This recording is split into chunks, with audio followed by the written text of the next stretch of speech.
the government is doing. With these words, sir, I thank you for the opportunity. Professor Manoj Kumar Jha. शुक्रिया sir, आपका बहुत बहुत धन्यवाद। माननीय सभापति महोदय, संसदीय कार्यकाल में कुछ ऐसे क्षण आते हैं जब ये नहीं कह सकता कि मैं इसका सपोर्ट कर रहा हूँ या मैं इसका विरोध कर रहा हूँ। कई सारी चीज़ें हैं इसमें जो वेलकम इनिशिएटिव हैं, मैं मानता हूँ। बस कुछ सुझाव दूंगा, क्योंकि अक्सर मैं देखता हूँ कि हमारे बीच का संवाद, माननीय सभापति महोदय, विपक्ष का अलग से कोई प्रधानमंत्री नहीं होता या विपक्ष का अलग से कोई गृह मंत्री नहीं होता। विपक्ष को भी अपनी शिकायत, अपने मुद्दे अपने प्रधानमंत्री के समक्ष, अपनी आलोचना अपने गृह मंत्री के समक्ष रखनी होगी। सर, आज कश्मीर का कोई नहीं है इस सदन में। मैं था उस दिन जब नहीं, सॉरी, ये नॉमिनेटेड मेंबर है। माननीय सदस्य अपने एक सेकंड सर, उन्होंने बड़ा ग्रॉस स्टेटमेंट किया है कि कश्मीर का इस सदन में कोई नहीं है। वो अपने बारे में कह सकते हैं, हमारे बारे में क्यों कह रहे? हम तो सदैव कश्मीर के हैं, हमेशा के। आपके बारे में वो सच हो सकता है, हमारे बारे में आप कैसे स्टेटमेंट कर सकते हो भाई? आप कह दो मैं कश्मीर का नहीं हूं, कश्मीर के लिए नहीं हूं, मगर मैं इस देश का कश्मीर से लेकर कन्याकुमारी और द्वारका से लेकर नॉर्थ ईस्ट तक हर व्यक्ति का कश्मीर है और हर कश्मीरी का देश है। क्या बात कर रहे हैं आप? माननीय सभापति महोदय, सदन की एक व्यवस्था के तहत मैंने ये बात कही थी। वो नॉमिनेटेड मेंबर है, मैं जानता हूँ। माननीय गृह मंत्री जी ने दूसरी बात कही है। सर, मैं समझ गया। सर, या तो मुझे बात कहने दी जाए। मैं ये कह रहा था कि जैसे मैं बिहार से चुन के आता हूँ, उस संदर्भ में मैंने ये बात कही थी। देश तो सबका है सर, तिरंगा यहाँ कहीं किसी से छोटा नहीं है सर। मैं सिर्फ इतना कहना चाहता था। माननीय सभापति महोदय, इसमें बहुत अच्छी चीजें, जैसा मैंने शुरू में ही कहा कि विरोध के लिए विरोध करूं ये उचित नहीं है।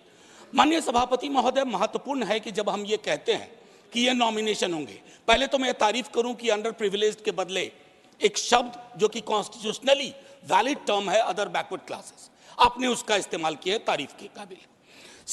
ये जो नॉमिनेट करने का अधिकार एलजी साहब को है आज की डेट में, कल राज्य बन जाएगा तो गवर्नर साहब होंगे।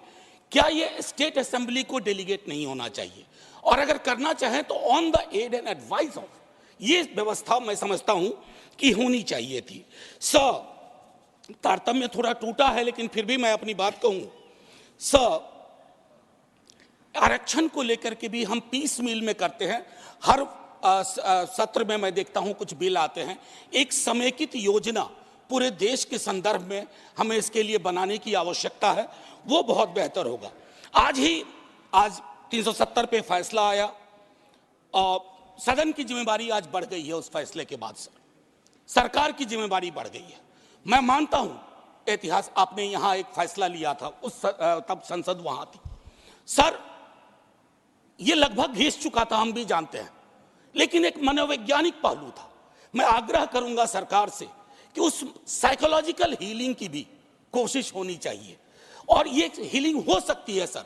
मैंने कहा ना कि हिंदुस्तान का मिजाज महासागर वाला है, इसको बस तालाब ना बनाया जाए, महासागर अपने अंदर सब समाहित कर लेगा। माननीय सभापति महोदय, जो कश्मीरी घाटी में रह रहे हैं, गांव में रह रहे हैं, उनको लेकर के भी एक चिंता होनी चाहिए। बाहर हैं, उनकी चिंताएं वाकिफ है, बल्कि विवेक जी ने यह बात कहा कि बुरे से बुरे वक्त में एक बहुत बड़ी आबादी उन्हीं घरों में, गांव में, गलियों में रही, उनका एक्नॉलेजमेंट मैं समझता हूं बहुत आवश्यक है। माननीय सभापति महोदय, अंबेडकर साहब कहते थे कोऑपरेटिव फेडरलिज्म, माननीय प्रधानमंत्री जी भी कई बार उसको दोहराते हैं। सर, कोऑपरेटिव फेडरलिज्म के नजरिए से देखेंगे ना तो हैंड होल्डिंग की जरूरत होती है। मैं जानता हूं कि दिल्ली की आइडिया ऑफ नॉर्मैलिटी और घाटी या जम्मू या लद्दाख की आइडिया ऑफ नॉर्मैलिटी में फर्क है सर। अभी पिछले दिनों हमारे कई बीजेपी के साथी कह रहे थे कि चुनाव परिणाम संतुष्टि का परिचायक है।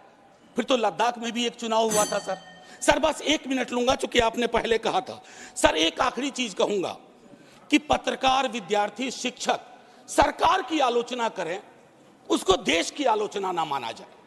ये फर्क मिटता सा जा रहा है। ये कश्मीर के संदर्भ में नहीं, बाहर भी।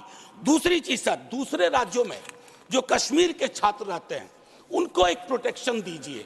और आखिरी चीज कहूंगा सर, बड़ी पीड़ा के साथ, कि खामोशी शांति का पर्याय नहीं होती है।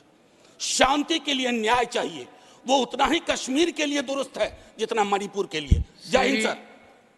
श्री ए रही कहा जाता है हिंदुस्तान में किसी भी बीमारी का इलाज करवाना बहुत मुश्किल, बहुत महंगा। गलत। आप शहरिया जलसा फाउंडेशन के मेंबर बनो, बाइट मेडिकल कॉलेज एंड हॉस्पिटल आने वाले 5 साल तक आपका पूरा इलाज फ्री करेगा। धन्यवाद।